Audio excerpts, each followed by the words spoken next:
ఇది కేవలం సమాచారంగా మాత్రమే భావించండి. వైద్య నిపుణులను సంప్రదించండి. మొట్టమొదట మొదలు పెడదాం విత్ అడిక్షన్.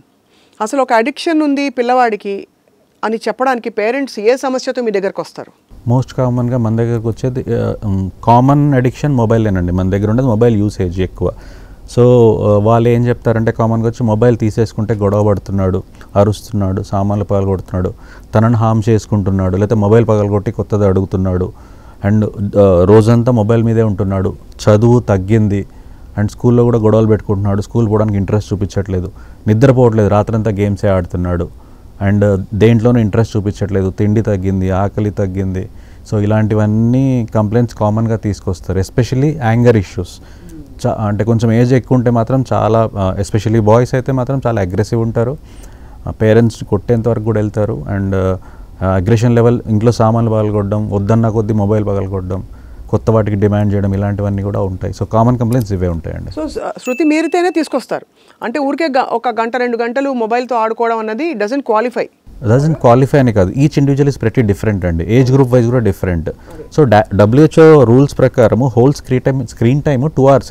అంటే టీవీ మొబైల్ కలిపి 2 గంటలు మాత్రమే. సో 2 గంటలకి మించి WHO గైడ్లైన్స్ ప్రకారం ఎవరైనా టీవీ కానీ ఏదైనా ఒక స్క్రీన్ చూస్తూ ఉంటే అదొక అడిక్షన్ కింద మీరు వర్ణిస్తారు? లేదు, అడిక్షన్కి చాలా డెఫినేషన్స్ వేరే ఉంటాయి. అంటే అడిక్షన్ అంటే యూసేజ్ పట్టి ఒకటి ఉంటుంది, అండ్ ఈరోజు గంట యూజ్ చేసేవాడు రేపు గంటన్నర యూజ్ చేస్తున్నాడు, ఎల్లుండి 2 గంటలు యూజ్ చేస్తున్నాడు, ఇట్లా వారం కొద్దీ పెంచుకుంటూ పోతున్నాడు. మిగతా మీద ఇంట్రెస్ట్ తగ్గింది, చదువు తగ్గింది, ఫోకస్ మిగతా అంతే తగ్గింది, తిండిపైన తగ్గింది, నిద్రపోవట్లేదు, రోజుకోసుకి పెరుగుతుంది, అది హామ్ అని తెలిసినా యూజ్ చేస్తున్నాడు.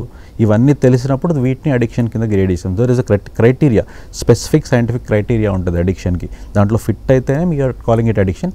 డిజార్డర్ వేరు, డిజబిలిటీ వేరు. సో ఇది డిజార్డర్లోకి రావాలి అంటే అడిక్షన్ డిజార్డర్లోకి తీసుకుంటాం క్రైటీరియా బట్టి. డిస్ఫంక్షన్ కొంచెం ఉండొచ్చు, చదువు వెనకబడిపోవడం, కోపం కొంచెం పెరిగి ఉండొచ్చు, వాళ్ళు డిసబిలిటీ కింద కన్సిడర్ చేయొచ్చు. దే కాన్ ఇంటూ డిజార్డర్లో కన్సిడర్ చేయడానికి వీల్లేదు వాళ్ళని. అలాగే స్ట్రెస్ అండ్ యాంగ్జైటీ చాలా పెద్ద, పియర్ ప్రెషర్ బాగా పెరిగిపోయి పెద్ద సమస్య. ఇది ఎక్కువ ఆడపిల్లల్లో ఉంటుందనొచ్చా సార్? ఆడపిల్లల్లో ఉంటుంది, కానీ ప్రజెంటేషన్ చాలా కామన్గా 2 రకాల ప్రజెంటేషన్ ఉంటుంది. అమ్మాయిలో యూజువల్గా కామన్గా స్ట్రెస్ ఎట్లా పనిచేస్తుందంటే డిప్రెషన్ రూపంలో, అంటే మోర్ ఆఫ్ కామ్ ఉండడం, వాళ్ళకు మదన పడడం, ఎందుకంటే బయట చెప్పుకోలేరు వాళ్ళు.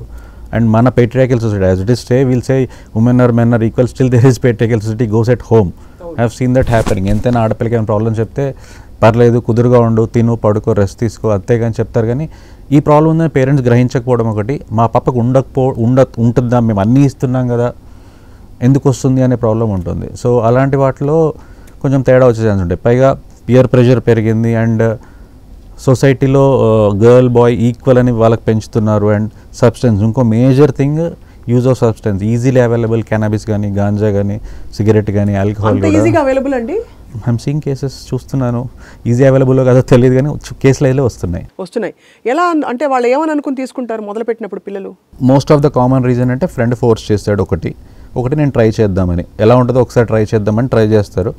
లైక్ చేశారు అనుకోండి, దే విల్ కంటిన్యూ. లైక్ చేయలేదు అనుకోండి, they will stop it there, and they going to other things like alcohol, other things. Basically cannabis is called gateway drug. It's first drug to start actually. Most కామన్గా అది start చేసామంటే యూజువల్గా most of time other drugs పోయే chance చాలా ఎక్కువ ఉంటాయి. So అది gateway drug కిందనే వాడతారు.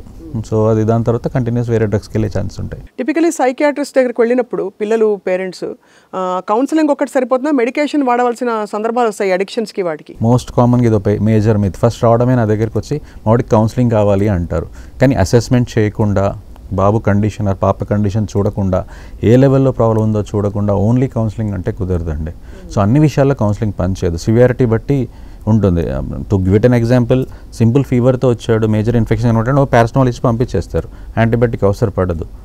సో అదే మేజర్ ఇన్ఫెక్షన్స్ వచ్చాయంటే యాంటీబయాటిక్ అవసరం పడుతుంది. కరెక్ట్. సో అట్లానే ఇది కూడా అంతే, సివియారిటీ అసెస్ చేసిన తర్వాతనే we have to decide whether ఈ జస్ట్ నీడ్స్ కౌన్సిలింగ్. అది కౌన్సిలింగ్ అందరికీ కావాలా, పేరెంట్స్ సైడ్ కావాలా, బాబుకి కావాలా, మొత్తం ఫ్యామిలీకి కావాలా, ఫ్యామిలీలో ఇంకో బ్రదర్ ఎవరైనా కాదంటే వాళ్ళకు కూడా కావాలా, డిసైడ్ చేసుకొని ఇస్తాము.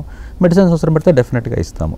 ఒకవేళ అన్ట్రీటెడ్గా వెళ్ళిపోతే, అంటే ఇలాంటివి చూసి చూడనట్టు ఊరుకుని పేరెంట్స్ ఏముందిలే పిల్లలు అలాగే ఉంటారు అని అనుకుంటే అది ఎక్కడికి దారితీయచ్చు డాక్టర్ గారు? బికాస్ చాలా డిపెండ్స్ ఆన్ వాట్ ఇల్నెస్, వాళ్ళకి ఏ ప్రాబ్లం ఉంది అనే దాన్ని బట్టి ఉంటుంది. ఇప్పుడు సపోజ్ డిప్రెషన్లో వచ్చారనుకోండి, ఇనిషియల్గా వాళ్ళకి ఇంట్రెస్ట్ లేదు, చదువు మీద ఇంట్రెస్ట్ రావట్లేదు, చదువు బుద్ధి కావట్లేదు, ఓపిక రావట్లేదు, నిద్రపోవట్లేదు, అండ్ స్ట్రెస్ తీసుకుంటారని చెప్పారనుకోండి పేరెంట్స్కి యూజువల్గా, వాళ్ళు కొన్ని క్రైటీరియా బట్టి మైల్డ్ డిప్రెషన్ అట్లా ఉంది, మైల్డ్ టు మోడరేట్ డిప్రెషన్. మేము చెప్తాం కౌన్సిలింగ్ తీసుకోండి ఫస్ట్, బెటర్ అవ్వకపోతే మెడిసిన్స్ వాడాల్సి వస్తుందని చెప్తాం. ఏమని చెప్తారు కౌన్సిలింగ్లో? కౌన్సిలింగ్లో we decide what are the factors, ఏ ఫ్యాక్టర్స్ తనకు స్ట్రెస్ కాజ్ అవుతున్నాయో చూసి వాటిని ఎట్లా గెట్ ఆన్ చేయాలి అండ్ పేరెంట్స్ ఎట్లా సపోర్ట్ చేయాలి. చైల్డ్కి ఉంటుంది, పేరెంట్స్కి కూడా ఉంటుంది. It's family also what we tell. ఎందుకంటే అన్నిటినీ కొట్టిపాడడం కరెక్ట్ కాదు. They are suffering and suffer అయ్యే వాళ్ళకే తెలుస్తుంది ప్రాబ్లం ఏంటో. సో అన్నీ కొట్టిపారేస్తూ ఉంటే వాళ్ళు ఏది ఎక్స్ప్రెస్ చేయలేరు తర్వాత. సో నెక్స్ట్ టైం చెప్పారు, సో చెప్తాం కౌన్సిలింగ్ అవసరమని. సో ఇంటికి వెళ్ళిన తర్వాత వాళ్ళ ఫాదర్ లేదా రిలేటివ్స్ ఇలాంటివి ఉంటే మనం చూడలేదా అని చెప్పేసి కొట్టిపారడం జరిగితే ఒక సూసైడల్ అడిషన్ వరకు వెళ్ళే ఛాన్స్ ఉంటాయి. అంటే చనిపోదామని ఆలోచనలు కోరికలు వచ్చి కట్ చేసుకొని వాళ్ళు వచ్చిన వాళ్ళు కూడా చాలామంది ఉంటారు.